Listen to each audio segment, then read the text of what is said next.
Okay, viewers, this is Dr. James Bond International, and I've just arrived in Birmingham city centre via the X1 bus there from Pool Meadow bus station. And today's date is still Sunday 19th of July 2026, and I made a video earlier at Pool Meadow bus station, and in that video I was just talking about classic World War II movies, 36 Hours, starring Jim Garner, Eva Marie Saint, 1964 movie that was, and 1965 movie Operation Crossbow, starring George Papard, Sophia Loren, etc. And then also 1968 movie Where Eagles Dare, starring Clint Eastwood and Richard Burton, etc. So I was mentioning those sort of classic wartime movies, and I'm in Birmingham right now, so what do I need to mention about this? This is the second most populous city of England, UK. It's the second capital of England, UK, and it is on the 52nd parallel north latitude, just like Coventry and most cities in the Midlands, that is, and cities like Amsterdam in the Netherlands, as well as Berlin in Germany and Warsaw in Poland. So it's on that latitude, and it is the second capital of England, UK. And what else do I need to mention? It's metropolitan area of Birmingham has got a population of around 4.3 million people. That's even more than the population, the capital of Amsterdam, of Netherlands. You know, the capital, Amsterdam, city of Netherlands, the most populous city of Netherlands, has a metropolitan population of around 2.3 million people. And Birmingham's got more than that. Obviously, I just mentioned it's got 4.3 million people. So 4.3 million compared to 2.3 million people in Amsterdam. The metropolitan areas I'm comparing, that is, obviously it's not as populous as London. That's the most populous city in Europe, but it's not too low either. So it is quite a populous city. And I'm just approaching the Primark superstore in Birmingham, and it's just across the road from the Birmingham Moor Street station, if you can see that. And this Primark store, interestingly, is the biggest in the world, the biggest Primark superstore in the world, and it's in Birmingham. And there are toilets here, thankfully, but obviously it is the world's biggest Primark. Let's just go inside and continue this video.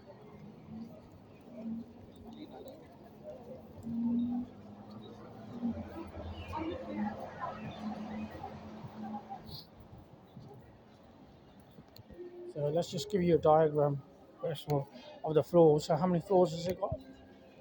I think it's five floors, isn't it? 2 below, 0 is 1 now, ground, and 2 above. 5 floors in total. And if they want to pay me, that is Primark, incidentally, for mentioning them, by all means go ahead, pay me. My sort code is 110212, account number is 14112566. So we're going up the escalator now anyway. The second capital of England. I am seen in these big cities, isn't it? I was seen in London as well when I come off the Victoria station. And that's even more populous than this place. And even in Amsterdam, I've been seen there. But I haven't made any videos in Toronto, by the way. which is less population than London anyway. But, 4.3 million people in the metropolitan area of Birmingham. That's the population here. The second capital of England, UK. It is a Sunday today, by the way.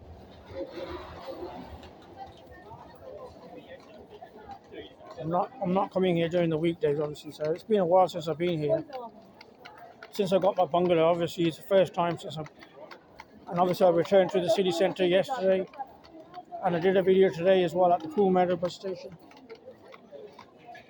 Because I'm in the CV4 area, the Canley area of Coventry, which is quite a bit of a distance from the city centre.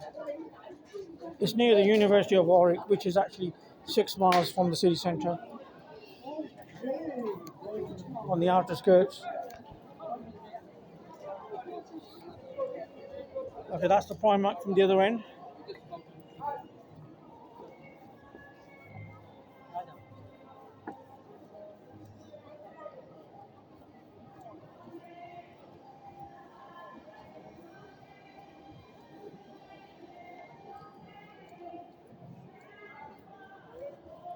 It's quite populous today, and it does feel like that over here as well. Even on a Sunday, it does seem quite busy, well packed. I came here by bus, but it's not free coming here by bus. I need to mention that, and maybe they need to make changes in the future or something. But if you compare countries like Luxembourg, it's completely free to travel on buses, public transport there, regardless of if you're a local resident there or if you're just a transient tourist or visitor there. So that's quite good, isn't it? In Luxembourg, free public transport. I could have just got on a bus for free there. In Amsterdam, I think under 3-year-olds, there is free transport, free buses. You have to be kind of under 3. But next year, from November 2027, the Dutch government has announced that there'll be free transport for kids up to the age of 11, I think it is. That's what I've heard anyway. But that's next year anyway. So that's in the pipeline for kids up to the age of 11. But at the moment, it's only for small kids under 3 in the Netherlands, Dutch area, that is. In the Dutch area, actually, it'll be a national thing, applying the policy for kids up to the age of 11. So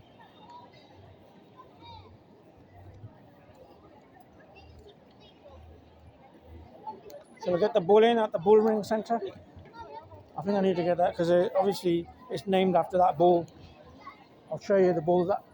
That's evidence I'm in the bull ring shopping centre in Birmingham.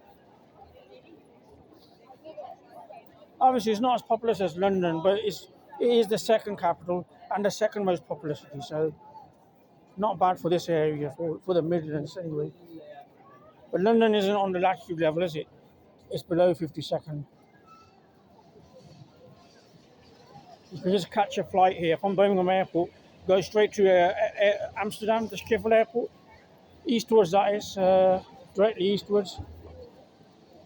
It's only about an hour and 20 minutes or something. By a plane, that is airplane. If you want to go by car, obviously it's a lot longer, about 8-9 hours. I'll get the bull ring for you. And that's the famous bull here. Can you see that? Not me, that's the bull there, but that's the bull ring. It's named after that. That's why it's called the Bull Ring Shopping Centre. That's the famous icon. And it is a kind of cosmopolitan city. I was also on about James Bond movies. I think I need to mention something about those as well.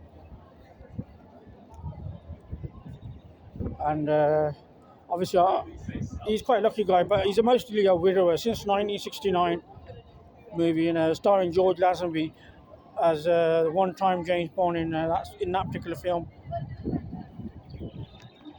The Secret Service one, OHMSS.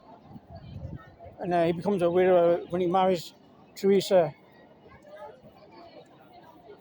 Gets £1 million dowry as well. That would have been bad news for fathers with children. Daughters, that is, coming with that sort of money. Maybe that's why Telly Savalas got his woman to shoot him dead, a henchwoman, you know, gunned her down, Teresa. Otherwise, it might have been £1 million diaries, isn't it?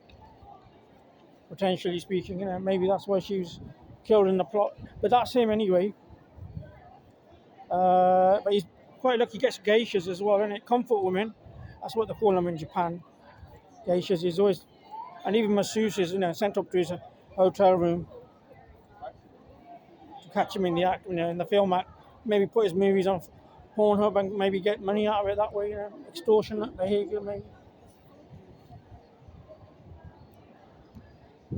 Anyway, back James Bond movies. In real life, the real life agents are people like in the news who work for British intelligence, domestic British intelligence, that's MI5. And you've heard of cases like the Peter Wright and David Shayler, whistleblowers like that. That's the real life sort of people. That's MI5. They don't actually work as James Bond. The James Bond person is actually MI6.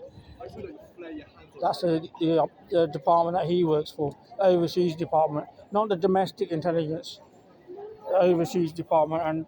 And real life people who have worked for MI6, including the news, people like Richard Tomlinson, if you can remember him, another whistleblower. So they only come on the news when they get done for breaching the Official Secrets Act or something like that, you know, the OSA.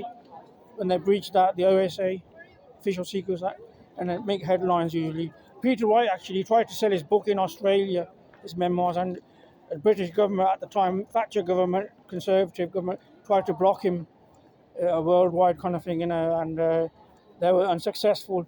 And he remained and lived in Tasmania and also avoided prosecution, therefore. Whereas David Shayler, who also worked for MI5, domestic intelligence, secret intelligence, he actually went to France, exile in France, and then when he returned to Britain, he was obviously prosecuted and served 6 months in prison for breaching Official Secrets Act, OSA. And even Richard Tomlinson, he served some time in prison as well. Obviously, I think he's dual national, Britain and New Zealand. He has lived in New Zealand. You know, the sex laws there in New Zealand, some of the most liberal, just almost as liberal and decriminalised as like Belgium. Completely, you know, decriminalised, and obviously they allow sex with sex workers there in New Zealand, and it's not even regulated. So that's good, isn't it? Maybe for some people, there are obviously risks if it's not regulated, but obviously it's down to the individuals concerns, unless they commit an offence or something, other offence, you know, to each other or something. Okay, so that's those agents. Those are the real ones, you know. But he is a bit of a spoiled character, fictional character, Ian Fleming character. I'm talking about Fleming, but he's not actually a Fleming himself, Ian Fleming. But there are Flemings in Belgium and Walloons people. That's what Belgium is mostly composed of, Flemings and Walloons. And I've mentioned this in my previous videos. Mostly it consists of Walloons, which are French-speaking people, and then the next most significant population is people of Flemings background, or Flanders, to be correct, Flanders, not Flemings, Flanders. Flanders actually are kind of Dutch speakers, and they're south of Netherlands, of course. Anyway, so I'm in Birmingham, and on New Street. This is New Street. So I think I better end this video. This is getting a bit long. So remember that film, you know, Bidju and Dr. Engels, eh?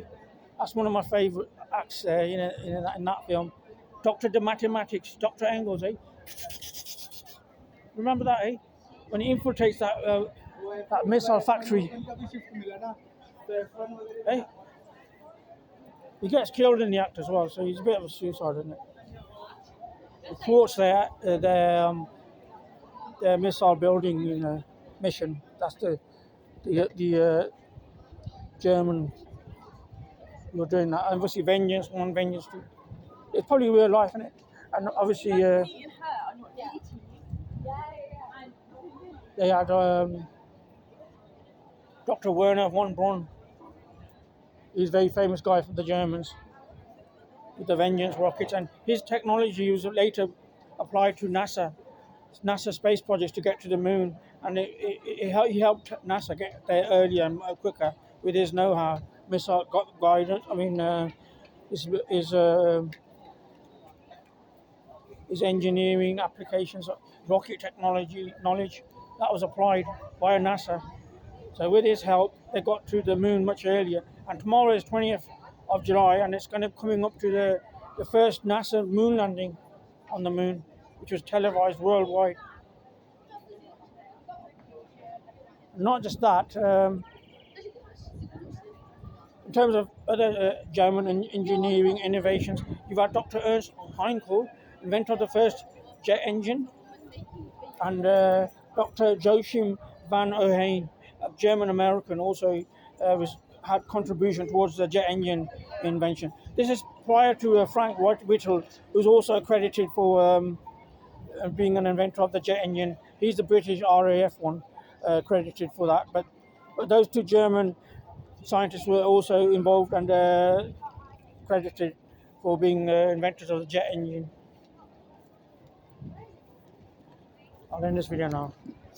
Dr. James VON-DUTCH in Birmingham City Centre on New Street on 19th of July 2026.